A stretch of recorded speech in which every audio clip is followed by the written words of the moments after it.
Dear friends, দূর দূরান্তের দেশ এবং দেশের বাইরে থেকে এই মুহূর্তে যে যেখান থেকে আর যে আপন এই অভাগা আপনকে দেখছেন, সবাইকে আপন তার অন্তঃস্থল থেকে জানাচ্ছি অনেক বেশি ধন্যবাদ।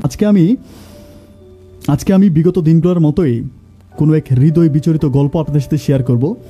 প্রতিটা গল্প আমি এই জন্যই শেয়ার করি যে গল্পের মাঝে অনেক কিছু শিকার আছে যেটা প্রত্যেকটা মানুষের অনেক বেশি কাজে আসে। আমি সবসময় বলি যে জীবন নাটকের চেয়েও অনেক বেশি নাটকীয়। ডিয়ার লিসেনার্স, জীবন নাটকের চেয়েও অনেক বেশি নাটকীয়। আমি খুবই স্পেশাল, খুবই হৃদয় বিচরিত একটা ঘটনা শেয়ার করব। আমি চাই ঘটনাটা সবাই জানুক, সবাই শুনুক। আচ্ছা, উনি যেমন করে লিখেছে আমি ঠিক তেমন করে পড়ছি। আমি আমার মতো করে ওনার জায়গায় আমি নিজেকে বসে গল্পটা প্রচার করব। আজকে যিনি গল্প পাঠিয়েছেন ওনার নাম হচ্ছে রাসেল ভাই। উনি লিখেছেন এভাবে যে, আপন ভাই, আমি খুব গরিব মানুষ, পেশায় আমি একজন ট্রাক ড্রাইভার। আমি জানি না আমার এই গল্পটা সবাই শুনবে কিনা, কারণ গরিবের গল্প এই ধনীর সমাজে কেউ শোনে না। ভাই, আপনি ভুল বললেন। তো ব্যাপারটা হচ্ছে, এরকম অসংখ্য মানুষ আছে যারা আপনাকে অনেক ভালোবাসে। আমাদের এখানে ধনী গরিব নাই, আমরা সবাই ভাই ভাই। Thank you so much. Okay, আমার এই গল্পটা প্রতিটা মানুষের হৃদয় স্পর্শ করবে। আমার এই গল্পটা প্রতিটা মানুষকে কাঁদিয়ে দেবে। আমার এই গল্পটা প্রতিটা মানুষের চোখের জল জড়াবে। আমি সবার কাছে রিকোয়েস্ট করব, আমি যে ভুলটা করেছি সবাই যেন এই ভুলটা না করে।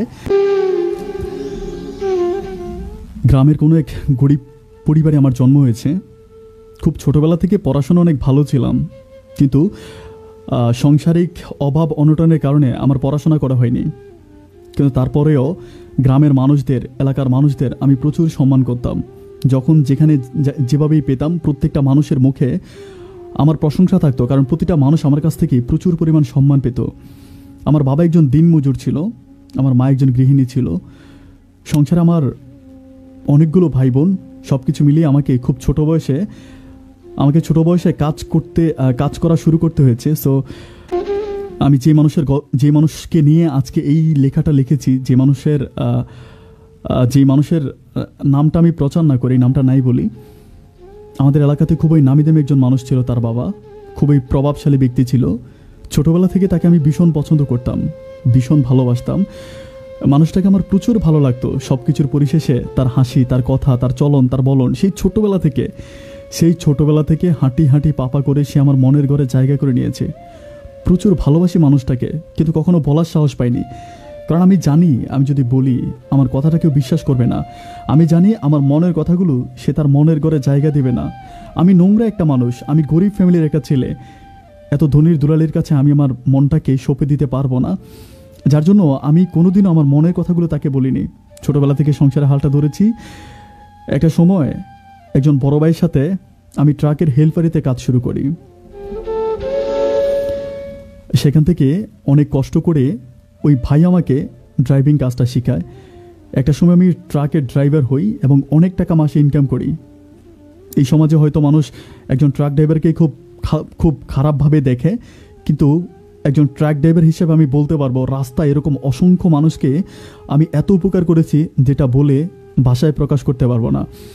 এমনও দিন গিয়েছে যে আমি গাড়ি নিয়ে যাচ্ছি, আমি বুঝতে পারছি যে এখানে ডাকাতি হচ্ছে। আমি আমার জীবনের রিস্ক নিয়ে সেই ডাকাতদের হাত থেকে আমি অসংখ্য মানুষকে বাঁচিয়েছি। রাস্তায় এরকম অসংখ্য গরিব মানুষ দেখেছি, ভাড়া দিয়ে এক জায়গা থেকে অন্য জায়গায় যাওয়ার মতো সামর্থ্য নেই।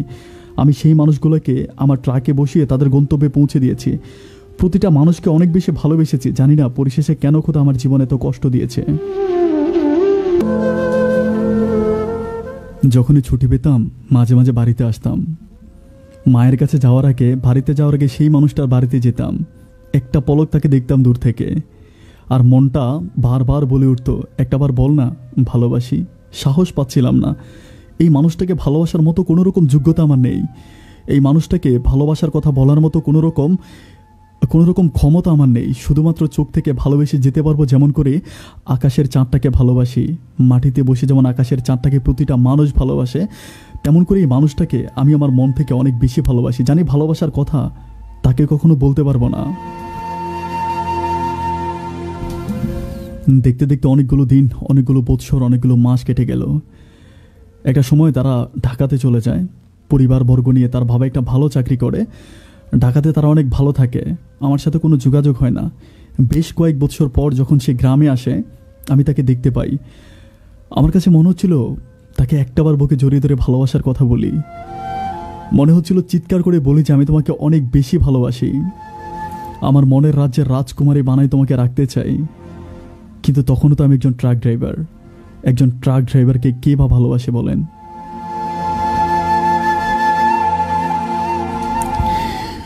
যাই হোক, বেশ কিছুদিন পরে একদিন সে আমার সাথে হুট করে, জানি না কেন জানি, তার মনটা চাইলো আমার সাথে কথা বলার জন্য। একদিন আমাকে পুকুর পাড়ে ডাকলো। আমার খুব মনে আছে, বিকেলবেলা ছিল, ঝুমুর ঝুমুর বৃষ্টি পড়তেছিল। আমি একটা ছাতা নিয়ে পুকুর পাড়ে গেলাম।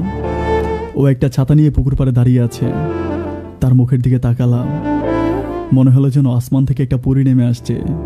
ভিজা ভিজা চুলে, মায়াবী ঠোঁটে, হরিণীর মতো নজরে। বিশ্বাস করবেন না, মনে হয় যেন আমি সত্যি সত্যি একটা হরিণকে দেখছিলাম। মানুষ এত সুন্দর হতে পারে, বিশ্বাস করতে পারতেছিলাম না। সামনে গিয়ে বললাম, কেন ডেকেছেন আমাকে? আমাকে বললো, আপনি কেন এইভাবে আমার দিকে তাকায় থাকেন? কেন এইভাবে আমার দিকে তাকায় থাকেন বলেন তো? আপনি যখন আমার দিকে এইভাবে তাকান আমার ভীষণ লজ্জা লাগে। আমি লজ্জায় লাল হয়ে যাই। আমি লজ্জায় মুখটা কাউকে দেখাতে পারি না। কেন এইভাবে তাকান বলেন তো? আমি কোনো কথা না বলে বললাম, আসমানের চাঁদের দিকে তাকালে চাঁদ বুঝি বলে যে কেন আমার দিকে তাকান? চাঁদ তো আকাশে উঠে মানুষ দেখার জন্য। আমি চাঁদের দিকে তাকিয়েছি, আমি আপনার দিকে তাকাই নাই। আমি চাঁদকে ভালোবেসেছি, আপনাকে না। আমাকে বললো, ভালোবাসি মানে কি? আমি বললাম, হ্যাঁ ভালোবাসি। আবার জিজ্ঞেস করলো, ভালোবাসেন? বললাম, হ্যাঁ ভালোবাসি। তৃতীয়বার যখন জিজ্ঞেস করলো, তার হাতটা ধরে বললাম, সত্যিই ভালোবাসি।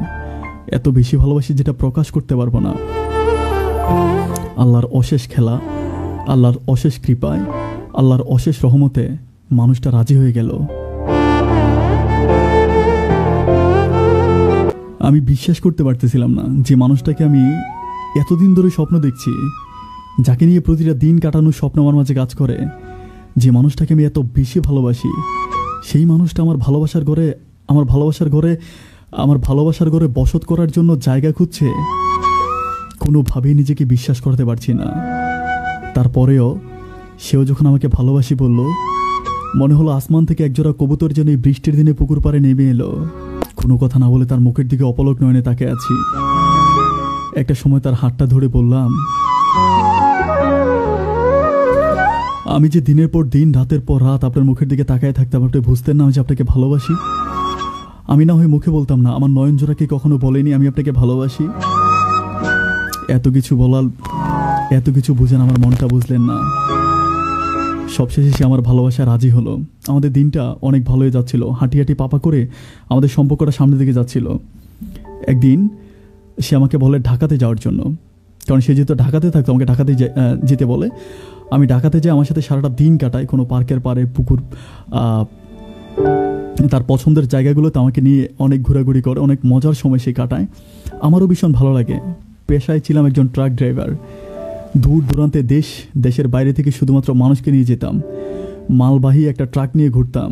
কিন্তু আমার ট্রাকের যাত্রী এত রোমান্টিক হবে, এত বেশি কিউট হবে, আমি ঠিক বুঝতেই পারিনি। ভালোবাসা আমার মনে যেন এক অন্যরকম অনুভূতির জায়গা দিল। চিৎকার করে বলতে ইচ্ছে করতে লাগলো, ভালোবাসি। যাই হোক, সেদিন আমি অনেক মজার দিন কাটালাম। ঠিক তারই কিছুদিন পরে সে আমার সাথে আবারও দেখা করতে চাইলো। ব্যস্ততার কারণে আমি তার সাথে দেখা করতে পারিনি। আমি তাকে ফোন দিয়েছিলাম এটা বলার জন্য যে আজকে আমি তোমার সাথে দেখা করতে পারবো না। কিন্তু সেদিন ফোনটা একটা মেয়ে রিসিভ করেছে। আমি জিজ্ঞেস করলাম যে ওর নামটা, যখন বললাম যে ও কোথায়, তখন মেয়েটা বলল, কে? আমার মা।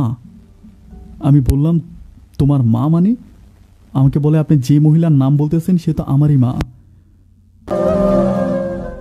আমি বিশ্বাস করতে পারতেছিলাম না যে তোমার মা মানে উনি তোমার মা কিভাবে হয়? তোমার খালামণি, খালাম্মা? বলে যে না, খালাম্মা না, আমার মা।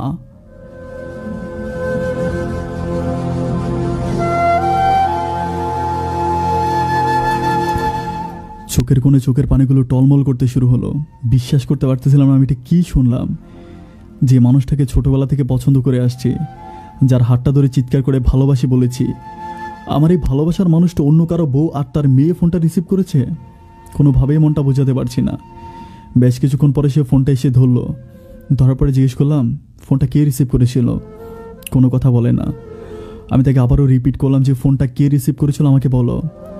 কিছুক্ষণ পরে বলো, আমার মেয়ে। আমি বললাম তোমার মেয়ে মানে? বলে যে হ্যাঁ এটা আমার মেয়ে। তোমার বিয়ে হয়েছে? বলে হ্যাঁ। আমি বললাম তোমার বিয়ে হয়েছে, তুমি তো আমাকে কখনো বলনি, কখনো বলনি যে তোমার বিয়ে হয়েছে। আমাকে বলে বলার সুযোগ হয়নি। পুকুর পাড়ে ঘন্টার পর ঘন্টা কাটিয়েছি, আমরা প্রায় একই এলাকার মানুষ। ওই দিন ঢাকাতে দিনের পর দিন কাটিয়েছি, কিন্তু তুমি আমাকে একটাবারের জন্য বলনি তোমার বিয়ে হয়েছে। তোমার বিয়ে কবে হলো, মেয়ে কবে হলো? আর মেয়ে আমার সাথে ফোনে কথা বলতে মনে হচ্ছে অনেক বড়। আমাকে বলে আমার অনেক আগে বিয়ে হয়েছে, আমার বাবা যখন আমাদেরকে ঢাকায় নিয়ে আসছে তখনই আমার বিয়ে হয়, কিন্তু তোমার কাছে বলার সাহস পাইনি, বললে যদি হারাই ফেলি।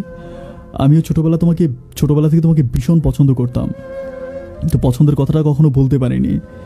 মনের মাঝে অনেক ভয় কাজ করতেছিল, যদি বলি তুমি চলে যাও।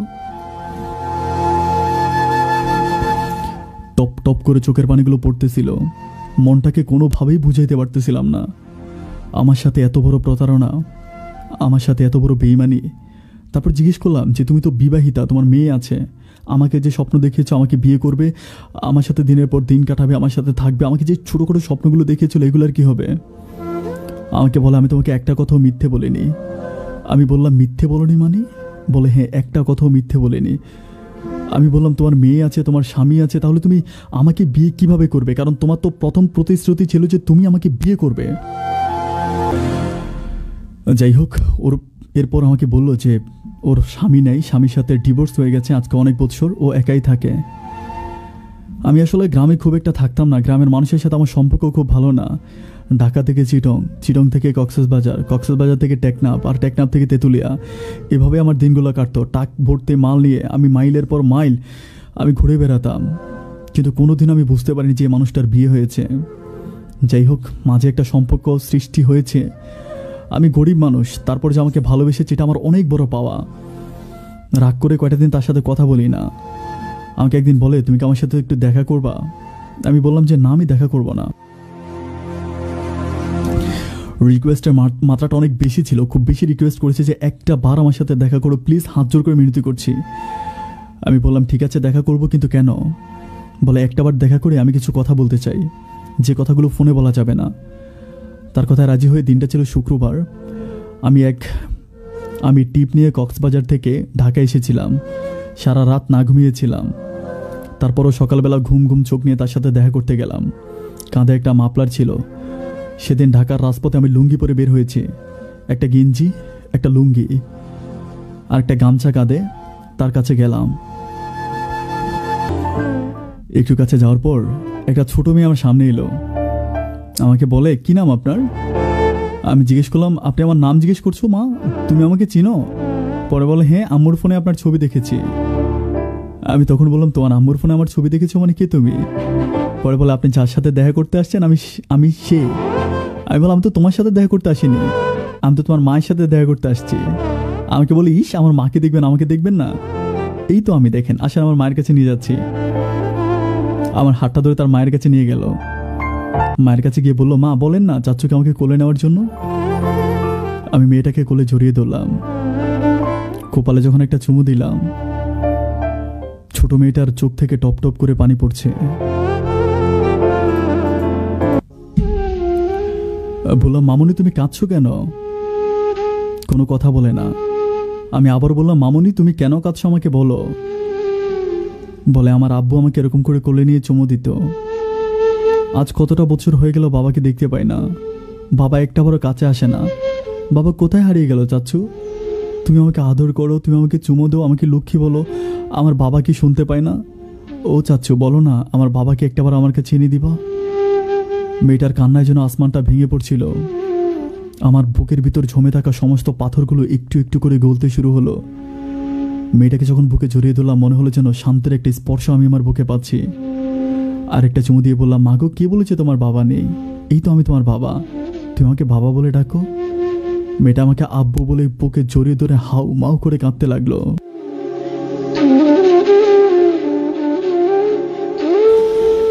আমাকে বলতে লাগলো আব্বু তুমি আমায় কখনো ছেড়ে যাবে না তো? আমার বাবা তো আমাকে ছেড়ে চলে গেছে, আমি তো তোমাকে বাবা ডেকেছি। বাবাগুলো এরকম কেন হয় আব্বু? বাবাগুলো কেন ছেড়ে চলে যায়? বাবাগুলো কি বুঝে না গভীর রাতে বাবার আদর পেতে ইচ্ছে হয়, তারা বোঝে না সকালবেলা বাবার সাথে ঘুরতে যেতে ইচ্ছে হয়, তারা বোঝে না বাবার কোলে চড়তে ইচ্ছে হয়, তারা বোঝে না বাবাকে ভালোবাসতে ইচ্ছে হয়। আপনি বলেন না আমার বাবাকে আমার কাছে চলে আসতে। আমি বললাম, মাগো তোমার বাবার কখনো আসবে না, কিন্তু আমি তোমাকে ছেড়ে কখনোই যাব না। সেদিন এই মেয়েটাকে নিয়ে আমি পুরোটা ঢাকা শহর ঘুরলাম, রাস্তায় রাস্তায় অলিতে গলিতে, কত ভালোবাসলাম। বিশ্বাস করেন, আমার আমার মেয়েটাকে পেয়ে মনে হলো যেন আসমানের চাঁদ পেয়েছি। আমি বললাম, তোমার মেয়েটা এত লক্ষ্মী? ও বলে, না লক্ষ্মী না, লক্ষ্মী হলে কি আর কপাল পরা হয়? লক্ষ্মী হলে কি আর বাপ ছেড়ে চলে যায়? অলক্ষ্মী একটা। আমি বললাম, আমার মেয়েকে আর কখনো অলক্ষ্মী বলবে না। আমাকে বলল, তোমার মেয়ে মানে? আমি বললাম, হ্যাঁ এটাই আমার মেয়ে, আজ থেকে এই মেয়ের বাবা আমি। আমাকে বলে, মেয়ের বাবা হতে চাইলে তো মেয়ের মাকেও বউ বানাতে হবে। আমি একটু চুপ থেকে বললাম, মেয়ের মাকে আমি বউ বানাবো?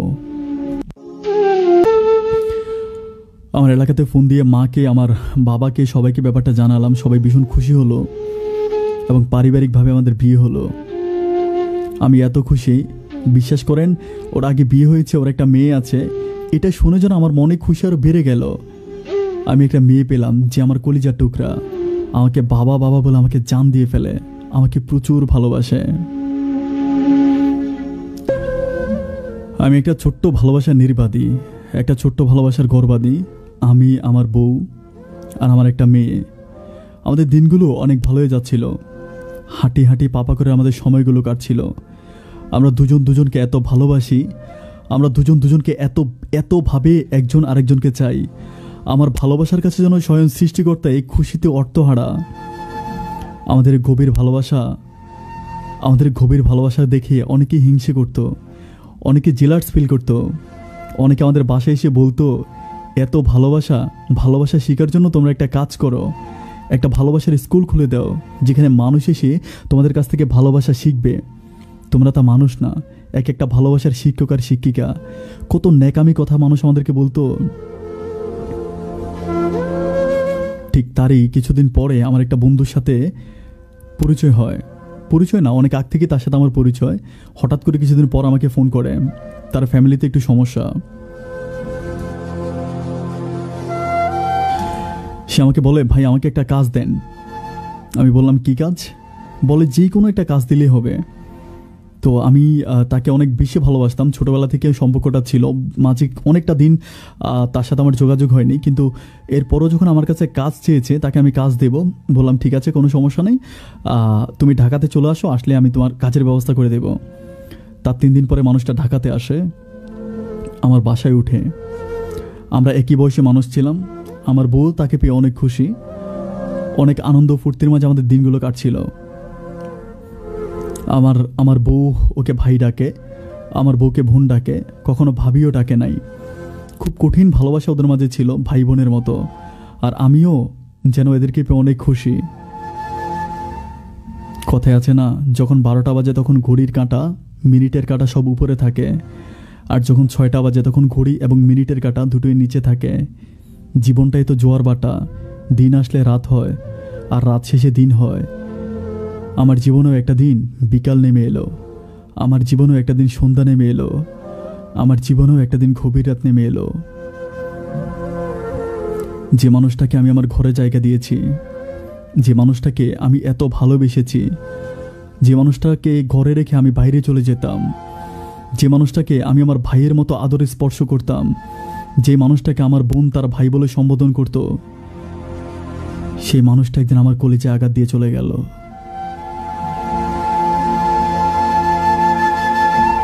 আমি বুঝতেও পারিনি আমাকে এভাবে কষ্ট দিবে। আমি ওই ছেলের মা বাবাকে অনেক ভালোবাসতাম। মাসেও বেতন না পাইলে আমি নিজ থেকে টাকা ওর বাবা মাকে দিতাম, প্রচুর ভালোবাসতাম। এত বেশি ভালোবাসতাম বলে বোঝাইতে পারবো না। ছোট ভাইয়ের চেয়েও বেশি আদর করতাম। আমরাও ওরা আমার বউয়ের সাথে যখন দুষ্টামি করতো, আমার কাছে মনে হতো যেন ভাই বোন দুষ্টামি করে। আমি বুঝতে পারিনি ওদের দুষ্টামির মাঝে যে এতটা নোংরামি ছিল। আমি বুঝতে পারিনি আমার কলেজে আঘাত দিয়ে আমার ভালোবাসার পাখিটাকে নিয়ে পালিয়ে যাবে। আমি বুঝতে পারিনি আমার হৃদয়টা ভেঙেও খান খান করে দেবে। আমি বুঝতে পারিনি ঘরে জায়গা দেওয়া মানুষটা আমার কলেজে আঘাত করবে। আমি বুঝতে পারিনি তিল তিল করে গড়া ভালোবাসার মানুষটা এভাবে আমাকে ছেড়ে চলে যাবে। আমি বুঝতে পারিনি দুধ কলা দিয়ে পোষা কাল সাপটা আমার দিলে কামড় দিয়ে আমাকে ছেড়ে চলে যাবে। আমি বুঝতে পারিনি বেঈমানটা আমাকে এমন করে কাঁদিয়ে চলে যাবে। আমি বুঝতে পারিনি আমার বউটা ওই মানুষের হাতটা ধরে আমাকে সারা জীবনের জন্য কাঁদিয়ে চলে যাবে। আমি বুঝতে পারিনি আমাকে এভাবে একা করে দেবে। আমার একটা ছোট্ট প্রশ্ন এই জাতির কাছে, যে মানুষটা আমার কথাগুলো শুনছেন, আমি জানি আপনার বউ আমার কথাগুলো শুনবে। আমার একটাই প্রশ্ন, ভাই রে, নদীর এপারে থেকে মনে হয় ওপারে না জানি কিছু। রাসেল ভাই শেষ কিছু কথা বলেছিল, এগুলা বলি ভাই। আমি তো একটা কুমারী মেয়ে বিয়ে করিনি ভাই। আমি তো একটা ইনটেক মেয়েকে বিয়ে করিনি। অন্যের সাথে দিনের পর দিন রাতের পর রাত ঘুমিয়ে একটা বাচ্চা নিয়ে আবার ডিভোর্স হয়ে যাওয়া একটা মেয়েকে বিয়ে করেছি ভাই। আমি তো কোনো সুন্দরী মেয়েকে বিয়ে করিনি ভাই। আমি তো মধ্যবয়সী একটা মেয়েকে বিয়ে করেছি। আমি তো একটা মেয়ের মাকে বিয়ে করেছি। তারপরও কেন আমাকে ছেড়ে গেল? আমার কিসের অভাব ছিল? কেন আমাকে দুঃখ দিল? আমার টাকা পয়সা কোন দিক থেকে আমি তাকে কষ্ট দিয়েছি? দিনের পর দিন রাতের পর রাত তার স্বপ্নগুলো পূরণ করার জন্য আমি কাজ করেছি। ঢাকা থেকে চিটং, চিটং থেকে কুমিল্লা, কুমিল্লা থেকে কক্সবাজার, কক্সবাজার থেকে খুলনা, খুলনা থেকে বরিশাল। আমি ডিস্ট্রিক্টের পর ডিস্ট্রিক্ট ঘুরে বেরিয়েছি কয়টা টাকা ইনকাম করার জন্য। আমি তো তাকে কখনো অভাবে রাখি নাই, কখনো তার কোনো ইচ্ছা পূরণ অপূর্ণ রাখি নাই। প্রত্যেকটা ইচ্ছা পূরণ করার জন্য হাড়ভাঙা পরিশ্রম আমি করেছি। তার মেয়েটাকে আমার মেয়ে হিসেবে নিয়েছি। এই মেয়েটাকে কলিজার টুকরা বানিয়েছি। দিনের পর দিন আমি পরিশ্রম করে মেয়েটার জন্য কাপড় চোপড় কিনতাম, মেয়েটার পড়াশোনা করাইতাম। ঢাকা শহরের সুনামধন্য একটা স্কুলে আমি তাকে ভর্তি করিয়েছি। মাসের সবগুলো টাকা আমি ওর পিছনে ঢেলেছি। একটা দামি বাসায় রেখেছি, একটা দামি ফ্ল্যাটে রেখেছি, দামি কারিগরে ঘুরিয়েছি, দামি খাবার খাইয়েছি। তারপরও কেন কাঁদালো? তারপরও কেন কষ্ট দিল? তারপরও কেন ছেড়ে চলে গেল? কে দেবে এই প্রশ্নের জবাব?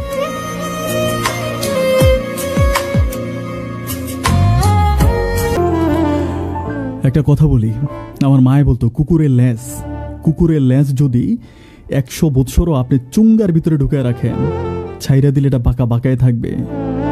এই দুনিয়ার কিছু মানুষ হয়ে জন্মেছে, ওদের মনের ভিতর এক একটা পশু বসবাস করে।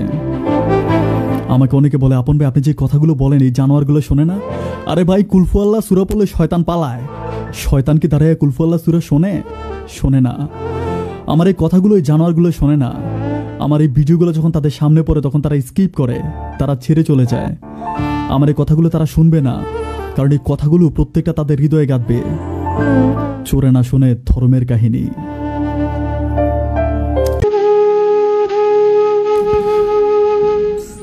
যা হবার তা তো হয়ে গেল। ভেবেছিলাম মনটাকে সান্ত্বনা করে দিনটাকে কাটাবো, কিন্তু কোনোভাবেই পড়া মনটাকে বোঝাতে পারছি না। দিন যত যাচ্ছে আমার কষ্টটা ততই বাড়ছে। কোনোভাবেই মানুষটাকে ভুলে থাকতে পারছি না। কেন জানি তাকে এত বেশি মনে পড়ছে যে কোনোভাবেই কোনো কাজ করতে পারছি না। বলেছিলাম যে আমি একজন ট্রাক ড্রাইভার, আমার মাইলের পর মাইল পথ চালাইতে হয়, আমার দিনের পর দিন ঘুরে বেড়াতে হয়, আমার ডিস্ট্রিক্টের পর ডিস্ট্রিক্ট ঘুরতে হয়।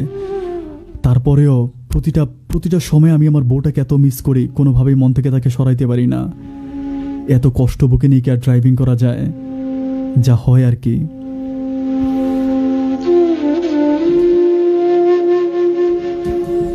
একদিন গভীর রাতে বুকের কষ্টগুলো চোখের মধ্যে ভাসতে থাকে।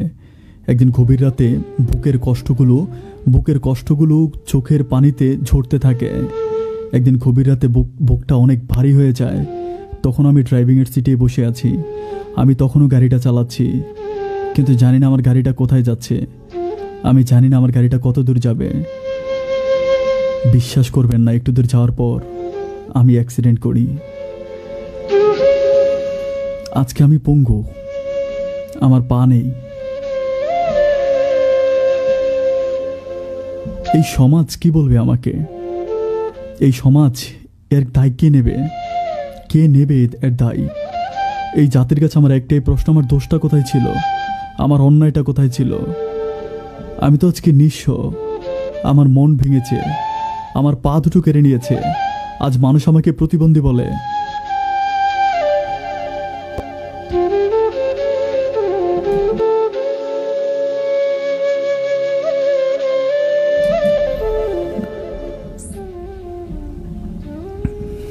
রাসেল ভাই, হ্যালো। হ্যাঁ বলুন ভাই।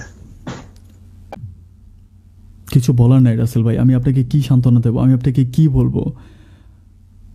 মানুষ আপনাকে কি বলবে, আমার ভিউয়ার্স আপনাকে কি বলবে, আপনাকে সান্ত্বনা দেওয়ার ভাষা আমাদের নেই। আমরা শুধু এটাই বলতে পারি যে আপনি আপনার মনকে শান্ত করেন, আপনি আপনার মনটাকে বোঝান। পৃথিবীর প্রত্যেকটা মানুষ, আমি বলেছি যে এক একটা কষ্টের বোঝা নিয়ে বেঁচে আছে। যার জায়গায় সে অসুখী, যে আপনাকে ছেড়ে চলে গেছে, আমি মনে করি সে আপনাকে আসলে কখনো ভালোই বাসে নাই। এটা তার ভালোবাসা ছিল না, কারণ যদি ভালোবাসা থাকতো তাহলে সে আপনাকে এভাবে ঠকাইতো না, সে আপনাকে এভাবে কষ্ট দিতে পারতো না। ভাইয়া সে চলে গেছে, সেটা তো কোনো আফসোস নয় ভাইয়া আমার, কিন্তু আমার বেশি আফসোস আমার মেয়েটাকে নিয়ে। সেটা আমার মেয়ে না, না হলো কিন্তু আমার মেয়েটাকে নিয়ে বেশি আফসোস। মানুষকে আমি বলে বোঝাতে পারবো না ভাইয়া যে আমার মেয়েটাকে আমি কতটুকু ভালোবেসেছিলাম, কতটুকু আমি কলিজায় জায়গা দিয়েছিলাম ভাইয়া। কিন্তু আমার স্ত্রী এত বড় ক্ষতি করতে পারবে আমি কখনো কল্পনা করিনি। কি করিনি তার জন্য ভাইয়া, কি করিনি তার জন্য। আমি তার লাইফে জড়ানোর সময় এমনও দিন গেছে যে পেট ব্যথার যন্ত্রণায় সে উঠে দাঁড়াতে পারে না। আমাকে ফোন করে কাঁদো কাঁদো স্বরে বলে, আমি পাচ্ছি না, আমি মারা যাব, আমাকে একটু বিষ কিনে দাও, আমি খেয়ে মারা যাই। আমি তাকে সান্ত্বনা দিয়ে বলি, তোমার একটা মেয়ে আছে, তুমি এরকম কথা বলতে পারো না। কিন্তু ভাইয়া আমি মেয়ের দিক দেখে আমি তাকে ডাক্তারের কাছে নিয়ে যাই। ডাক্তারের ওষুধ চিকিৎসায় সে সুস্থ হয় ভাইয়া। কিন্তু ভাইয়া তারপরও এখানেই কথা শেষ না ভাইয়া, এখানেই কথা শেষ না। তারপর আবার উঠলো বুক ব্যথা। সেখানেও আমি ডাক্তারের কাছে নিয়ে গেলাম, ডাক্তার দেখালাম, চিকিৎসা করালাম, সে ভালোই ছিল। কিন্তু আমার কপালে সুখ নাই ভাইয়া, বলতে পারি না। সে- সে তার আগে বিয়ে করেছে, আমার আগে একজনকে বিয়ে করেছিল, আমাকে দ্বিতীয় বিয়ে করেছে। তারপরও যে সে এরকম একটা ঘটনা ঘটাবে আমি কখনোই কল্পনা করিনি। কিন্তু এখনো আমার বুকে কষ্ট লাগে শুধু আমার মেয়েটার জন্য ভাইয়া। যেটা আমি অ্যাক্সিডেন্ট করি যেদিন, সেদিন আমার সাথে ওই ড্রাইভারটা ছিল। ওই দেখেন আমার বাচ্চা, আমার মেয়েকে নিয়ে কোলে ছবি ছবি উঠা আছে। তারপরে আমার মেয়ে একটা সিঁড়িতে দাঁড়িয়ে, এতটুকু বাচ্চা এভাবে যে ছবি তুলতে পারে আমি কখনোই কল্পনা করতে পারিনি ভাইয়া। জানি না সে আমার হৃদয়ে কতটুকু জায়গা দখল করে রেখেছে। আমি এটাও বলতে পারবো না ভাইয়া যে আমার মেয়ে আমার জায়গা থেকে কখনোই বের হতে পারবে না, যে জায়গাটুকু দখল করেছে ভাইয়া। কিন্তু এটাই প্রত্যেকটা মা বাপের কাছে আমার রিকোয়েস্ট থাকবে, কোনো মেয়েকে যেন কষ্ট না দেয়, কোনো ছেলেকে যেন কষ্ট না দেয়। মা বাপ হাজার কষ্টে থাকলো, আমি চাইবো তাদের মেয়েকে যেন সুখে রাখে, ছেলেকে যেন সুখে রাখে। রাসেল ভাই আমি একটু ইন্টারাপ্ট না করে পারছি না। Dear viewers, my dear viewers, আপনারা হয়তো জানেন না রাসেল ভাই যে মেয়েটার জন্য আজকে মন খারাপ করছে, রাসেল ভাই যে মেয়েটার জন্য আজকে কাঁদছে, রাসেল ভাই যে মেয়েটাকে পাওয়ার জন্য আকুতি করছে, এটা রাসেল ভাইয়ের মেয়ে না, এটা রাসেল ভাইয়ের মেয়ে না, এটা ওনার ওয়াইফের আগের সংসারের মেয়ে। যে মেয়েটাকে দেখে সে তার ওয়াইফকে, তার ভালোবাসার মানুষটাকে বিয়ে করেছে, এটা তার মেয়ে না। তাহলে এত এত ভালোবাসা, এত স্যাক্রিফাইস, এত ভালোবাসা কিসের কারণে গেল ভাই? কে বলতে পারবে? কে দেবে জবাব? কি ছিল না আপনার মাঝে? আমি জানি একজন ট্রাক ড্রাইভার ছিল, আপনি অনেক টাকা ইনকাম করতেন, কারণ বাংলাদেশে একজন ট্রাক ড্রাইভার প্রচুর টাকা ইনকাম করে। আপনি জানেন না রাসেল ভাইয়ের ইনকামও প্রচুর ভালো ছিল। একজন ভালো সরকারি চাকরিজীবীর চেয়েও, একজন ভালো ব্যবসায়িকের চেয়েও রাসেল ভাইয়ের ইনকাম কোনো অংশে কম ছিল না ভাইয়া। আমার 2019 সালের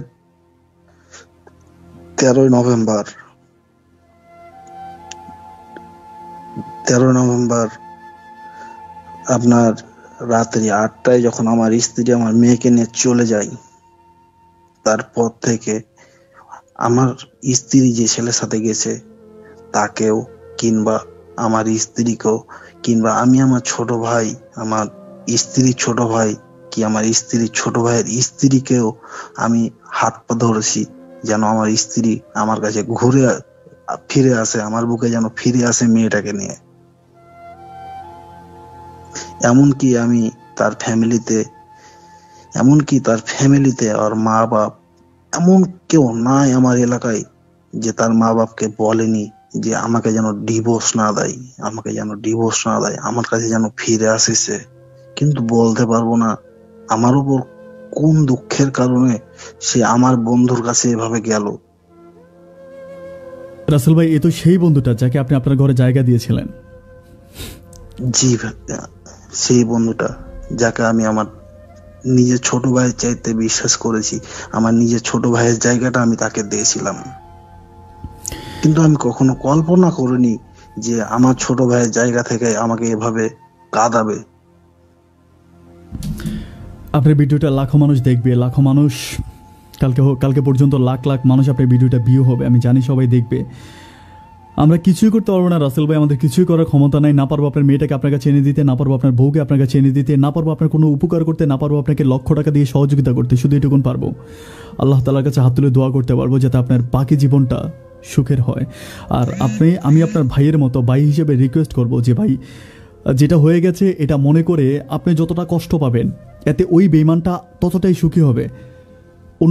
অন্যকে আপনার কাছের মানুষটাকে দুঃখ দেওয়ার সবচেয়ে বড় কৌশল হচ্ছে আপনার মুখের হাসি। আপনি যত হাসবেন আপনার শত্রুরা তত জ্বলবে, আপনি যত কাঁদবেন আপনার শত্রুরা তত হাসবে, এটাই নিয়ম। তো এজন্য আমি বলবো যে ভাই, যেটা হয়ে গেছে সেটাকে আসলে মনে করে আপনি আপনার বাকি জীবনটাকে থামিয়ে না দেন। এই মেয়েটা একদিন বড় হবে, এই মেয়েটা একদিন আপনার ভালোবাসার টান, আমি আশা করি সে একটা দিন আপনার কাছে ফিরে আসবে। বাবার মায়া, বাবার টান, তাকে ভালোবেসেছেন, তাকে আদর স্নেহ করেছেন, এই টানে সে আপনার কাছে একটা দিন ঠিক আসবে রাসেল ভাই, আপনি মন খারাপ করবেন না। কিন্তু ভাইয়া আমি তো কখনো চাইনি যে আমার মেয়ে আমার বুক থেকে চলে যাক, কিন্তু এখনো আমি চাই আমার মেয়ে আমার কাছে আসুক। আমি তাকে আমার স্বীকৃতিতে মানুষ না করতে বলে তার নানা নানির কাছে থাকবে, তার নানা নানির কাছে আমি এক নজর হলো আমার মেয়েকে দেখতে পাবো। কিন্তু যার কাছে গেছে তার কাছে তো আমার মেয়েটা ভালো নাই। আমি হয়তো দেখতে পাই না আমার মেয়েটাকে, কিন্তু আমি মানুষের কাছে শুনতে পাই যে আমার মেয়েটা খুব ভালো নাই। ভাইয়া, আমি যে বিয়ে করেছিলাম আমার স্ত্রীকে, কিন্তু আমি যেভাবে আমার মেয়েটাকে ভালোবেসেছিলাম তার কাছে তো এই ভালোবাসাটা পাবে না, যেহেতু তার বাচ্চা হবে আর হয়তো 1 মাস 2 মাস পর, তখন তো সেই মেয়েটাকে আর ভালোবাসবে না। ভাইয়া বলেন আপনারা। আমি জানি আপনি প্রত্যক্ষভাবে, মানে কাছ থেকে তাকে আসলে আপনি মেয়েটার কাছে যেতে পারবেন না, কাছ থেকে যাওয়াটা সম্ভব না। আপনি দূর থেকে মেয়েটাকে চেষ্টা করেন, যদি আপনার সম্ভব হয়। আমি চাই না কোনো ঝামেলায় যান, কোনো ঝামেলায় না গিয়ে, যেহেতু আপনি অ্যাক্সিডেন্ট করেছেন, আপনি একরকম প্রতিবন্ধী এখন, তো আপনারও কিন্তু ইনকামের অবস্থা এখন খুব একটা ভালো না। তারপরও আপনি যদি যেটুকুন পারেন যে আপনার দূর থেকে মেয়েটাকে সাপোর্ট করে যান। আর মেয়েটা এখন ছোট, আর বড় হবে, আরও বড় হবে, একটা সময় সে সব কিছু বুঝবে। আর এটা ছেলে না যে ও সবসময় মায়ের কাছে থাকবে, ওকে বিয়ে দিতে হবে, মেয়েটা তার শ্বশুর বাড়িতে যাবে। একটা দিন আসবে রাসেল ভাই, আপনি দেখে নিন, সব কিছু ঠিক হয়ে যাবে। I promise to you. আপনিও আপনার মনের কষ্টটাকে ভুলতে পারবেন। আপনার বউ, আমি জানি আপনার বউ বুঝে গেছে, কারণ সে প্রথম বিয়ে করেছে, অ্যান্ড সেকেন্ডলি আপনার কাছে এসেছে, থার্ডলি আপনাকে ছেড়ে সে আরেকজনের কাছে গেছে। তার মানে এটাকে আপনার বউ বললে খুব ভুল হবে, বা I am sorry to say যেটাকে বউ বললে ভুল হবে। তো এরপরও যদি এই কাজটা উনি করেছে, বা উনি কিন্তু ওনার ভুলটা বুঝতে পেরেছে, আপনার যিনি ওয়াইফ। আচ্ছা, আপনার ওয়াইফের কোনো ফোন নাম্বার কি আপনার কাছে আছে? কোনো ফোন নাম্বার? না ভাইয়া, আমার কোনো ওয়াইফের কোনো ফোন নাম্বার নাই আমার কাছে। যাই হোক, কিন্তু যে ছেলেটা নিয়ে পালিয়েছে তার ফোন নাম্বারটা আছে মনে হয়, সেটাও নাই। যাই হোক, আমরা আসলে কোনো ঝামেলায় যেতে চাই না, কাউকে বিব্রত করতে চাই না। শুধু একটা কথাই বলতে চাই যে আমি আপনাদেরকে বারবার বলি, যে ভুলটা রাসেল ভাই করেছে এই ভুলটা আপনারা করবেন না। কারণ যেই ভুলটা রাসেল ভাই, এখানে আপনার কিছু ছোটোখাটো ভুল আছে, আমি আপনার ভুলগুলো কারেকশন করি। সেটা হচ্ছে, আপনি যেহেতু জানতেই পারছেন যে তার একটা বিয়ে হয়েছে আগে, আপনার প্রথমে ইনফরমেশন নেওয়া দরকার ছিল যে বিয়েটা কেন, মানে বিয়েটা ভাঙলো কীভাবে। একটা দর্শিতা মেয়েকে বিয়ে করবেন, আমার কথা শোনেন, একটা দর্শিতা মেয়েকে বিয়ে করবেন, কিন্তু কোনো ডিভোর্স নেওয়া মেয়েকে বিয়ে করবেন না, এটা চরম সত্য কথা।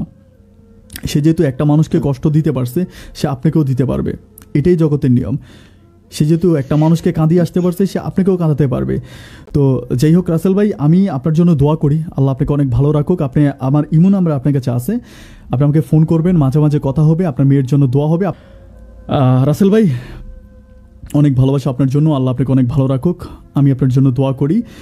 আর আমি বাংলাদেশে যখনই যাব আমি ট্রাই করবো আপনার সাথে দেখা করার জন্য। আপনার বাসা হচ্ছে চাপাই নবাবগঞ্জ, তাই না? জি। চাপাই কিন্তু নবাবগঞ্জ। ভাইয়া আমি কিন্তু বলেন। ভাইয়া কথা শেষ করার আগে আমি কিছু কিছু বলতে চাই। হ্যাঁ বলেন বলেন, শুনছি আমরা। আমি আমি তার বাচ্চাটার জন্যই সে আমার পায়ের তলায় স্থান পেয়েছিল, শুধু তার বাচ্চাটার জন্য। এই জন্য যে ওই বাচ্চাকে রেখে তার বাপ একটা বিয়ে করে নাই, তখন 2 বছরের মেয়েকে নিয়ে আমার স্ত্রী চলে আসে। আমি হঠাৎ একদিন দেখার পরে সেই বাচ্চাটাকে রেখে তার মা আর বড় আব্বা দোকানে কাজে যায়, প্রতিদিন সকালে যায়, বিকাল 5টায় আসে। কিন্তু মেয়েটা নানা নানি বাড়িতে খুব একটা ভালো থাকে না। ওই জন্যই আমি আমার মেয়েটার জন্যই, হ্যাঁ মানুষ হয়তো বলবে যে কিসের জন্য ডিভোর্সে মেয়েকে বিয়ে করলো, সে একটা আইভি ছেলে, কিন্তু আমি শুধু এই মেয়েটার জন্য আমি বিয়ে করেছিলাম আমার স্ত্রীকে। কিন্তু আমি চাই না যে আমার মতো কেউ এরকম ভুল করুক, আর যেন ভুল না করে। এটাই চাইবো আমি সবার কাছে, যে আমি হয়তো একটা নিজের ভুল বুঝতে পারছি, কিন্তু আমার মেয়েকে আমি কখনো, আমার গায়ে রক্ত থাকা পর্যন্ত আমি আমার মেয়েকে কখনো মানে কষ্ট দিতে চাই না, দেখতে চাই না।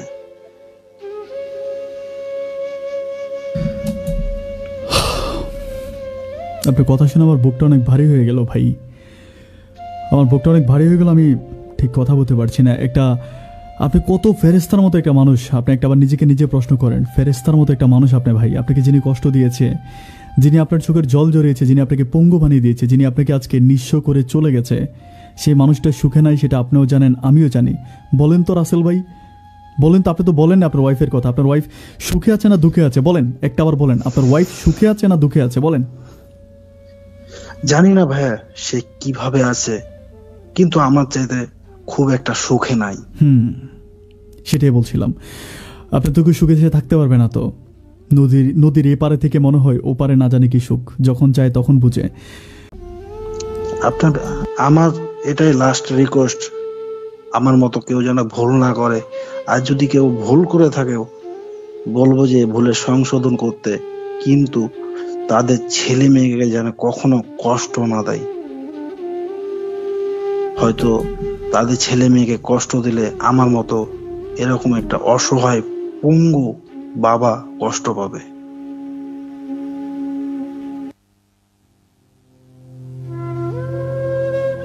এটাই রিকোয়েস্ট আমার কাছে ভিউয়ার্সের, যে যারা বিবাহিত তাদের কাছে রিকোয়েস্ট, যারা হয়তো বর্তমানে বিয়ে করবে, বাচ্চা কাচ্চা নেবে, তাদের কাছেও আমার এটা রিকোয়েস্ট, যেন কখনো ছেলে মেয়েকে কষ্ট না দেয়।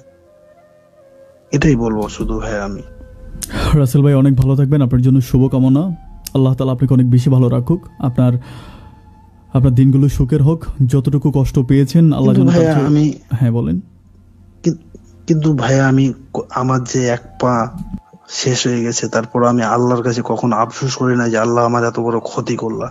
কিন্তু আমার মেয়েটা চলে যাওয়াতে আমার কাছে আল্লাহর কাছে এটাই আফসোস, যে আমি যে মেয়েটাকে বুকে আগলে রাখলাম তাকে আমার কাছে বুক থেকে কেড়ে নিল আল্লাহ। কিসের জন্য এই জিনিসটা করলো, আর এই জিনিসটা কিভাবে পারলো সে করতে, আমি এটাই বুঝতে পারছি না। ভাই পৃথিবীতে এমন কিছু প্রশ্ন আছে যেগুলোর উত্তর হয় না, এমন কিছু কষ্ট আছে কাউকে বলা যায় না।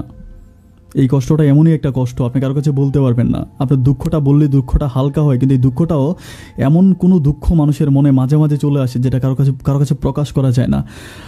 আপনি নামাজ পড়েন, আপনি আল্লাহর কাছে প্রার্থনা করেন, আপনার মেয়েটা একটা দিন চলে আসবে, ইনশাআল্লাহ ইনশাআল্লাহ ইনশাআল্লাহ চলে আসবে। ওই মেয়ে তার মায়ের সাথে থাকবে না, একটা দিন সে অবশ্যই আসবে, এবং সেটাই আপনি আমাকে একদিন ফোন করে বলবেন যে আপন ভাই আমার মেয়েটা চলে আসছে। আমরাও সবাই দোয়াই করি আপনার মেয়েটা চলে আসুক। রাসেল ভাই অনেক ভালো থাকবেন। কিন্তু বলেন। কিন্তু আপন ভাই আপনার কাছে একটা রিকোয়েস্ট, আপনি যেভাবে ভিডিও গুলা বানাচ্ছেন লিখে লিখে, এরকম যদি আমার হিস্টোরিটা শোনার পরে এরকম কিছু যদি লিখতেন, তো হয়তো মানুষ দেখতে পেত। দেখতো যে হ্যাঁ কতটা পৃথিবীতে স্বার্থপর মানুষ আছে, বেঈমান মানুষ আছে। রাসেল ভাই অনেক ভালো থাকবেন।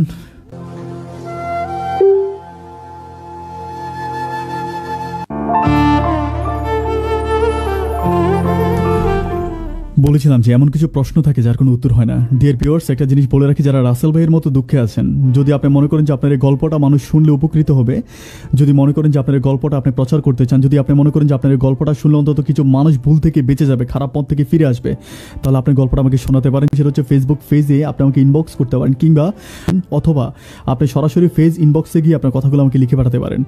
আর সবচেয়ে বড় ভালো যেটা হয় সেটা হচ্ছে ফেজের ভিতরে আমার ফেজের কন্ট্যাক্ট নাম্বারটা দেওয়া আছে। ওই কন্ট্যাক্ট নাম্বারটা ইমো আছে, আপনি আমাকে ফোন করতে পারেন না, আমি জার্মানিতে থাকি। নাম্বারটা সেভ করলে একটা ইমো আসবে, সেই ইমোতে গিয়ে আপনি আপনার কথাগুলো আমাকে গুড গুড করে লিখে পাঠাতে পারেন, কিংবা ভয়েস করে দিতে পারেন।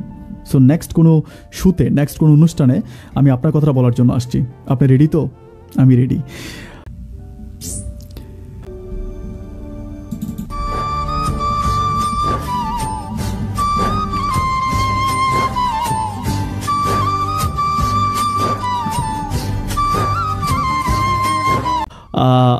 সর্বোপরি সবাইকে বলবো, যারা গল্প বলতে চান, আপনার মনের ভিতর যদি কোনো কথা থাকে, আপনি যদি মনে করেন যে আপনার কথাগুলো আপনি আপনের মাধ্যমে গোটা জাতিকে জানাতে চান, তাহলে যেটা করতে হবে সেটা হচ্ছে আরজে আপন ফেসবুক পেজের ইনবক্স করতে হবে, কিংবা আরজে আপন ফেসবুক পেজে ঢুকলে একটা কন্ট্যাক্ট নাম্বার আসবে, যে নাম্বারটাতে ইমো আছে, নাম্বারটা সেভ করে আপনি আপনার কথাবার্তাগুলো আপনকে রেকর্ড করে পাঠাতে পারেন, কিংবা আপনি সরাসরি ফোনও করতে পারেন। যদি আমি থাকি আমি ফোন রিসিভ করবো। বাট বিনীত রিকোয়েস্ট ডিয়ার ভিউয়ার্স, অনেকে মনে করেন যে আমরা হাজারো ফোন করে, আমি মাঝে মাঝে দেখতে পাই 100, 150, 200। আমি ওই দিন দেখলাম যে 175টা কল উঠে আছে একটা ভদ্রলোকের, 175টা কল, মানে 175, 175টা কল যে লোক দিয়েছে সে আমাকে মন থেকে গালি দিয়েছে। আমি জানি সে নাই বলুক, তার মন থেকে অনেক গালি আমি পেয়েছি। ভাই, আমার এই মোবাইল ফোনটা আমার সাথে থাকে না, আমার এই ফোনটা বাসায় থাকে। আরেকটা ব্যাপার বলে রাখি, আমি সবার কাছে বিনীতভাবে দোয়া চাই, সবাই আমার জন্য অনেক বেশি দোয়া করবেন, যে যার জন্য দোয়া করবেন। আপনি নামাজের বসে আগে সবার জন্য দোয়া করবেন, তারপর নিজের জন্য দোয়া করবেন। আমরা জানি না আসলে কখন কার দোয়া আল্লাহ কীভাবে কবুল করে ফেলে, কখন কার দোয়া আল্লাহ কীভাবে কবুল করে ফেলে সেটা আমি জানি না। আর আমার ফেসবুক পেজের নামে আপনারা অনেকেই রিপোর্ট করেছেন, আমি জানি না আপনারা কেন রিপোর্টগুলো করেছেন, কারণ এই পেজ থেকে যে ইনকাম হয় সেটা একটা ছোট্ট এতিমখানায় যায়। তারপরও আপনারা আমার পেজের রিপোর্ট করেছেন, অনেকগুলো রিপোর্ট করেছেন, আমার পেজের 12টা বাজিয়ে দিয়েছেন। তবে কোনো সমস্যা না, আমি আপন যেখানেই যাই সেখানেই মানুষ আসবে ইনশাআল্লাহ, সেখানে মানুষ আমাকে ভালোবাসবে। আপনারা আমার ফেজটাকে ডুবাই দিতে পারবেন না, সুতরাং বিতে চেষ্টা করে কোনো লাভ নাই। আর যারা আমার শত্রু আছেন তাদেরকে বলবো যে আমার সাথে শত্রুতা আমি করে কোনো লাভ নেই, আমার সাথে শত্রুতা আমি করবেন। আমি খুব নরম মনের একটা মানুষ, আমার কোনো দোষ হয়ে থাকলে, কোনো ভুল হয়ে থাকলে আমাকে ইনবক্স করে বলবেন যে আপন ভাই এটা ভুল হয়েছে, আমি সেটাকে সংশোধন করবো। সব অনেক ভালো থাকবেন, সুস্থ থাকবেন। আপনাদের সুস্থ থাকার প্রত্যাশায় আমি আজকে রাতের মতো বিদায় নিচ্ছি। তো সবার কাছে রিকোয়েস্ট থাকবে, যে যার জায়গায় অনেক ভালো থাকবেন, নিজের প্রতি খেয়াল রাখবেন, যত্নবান হবেন, নিজেকে নিজে ভালোবাসবেন। যদি নিজেকে নিজে ভালোবাসতে পারেন তবে আপনাকে সবাই ভালোবাসবে। আসসালামু আলাইকুম and specially good night all of you.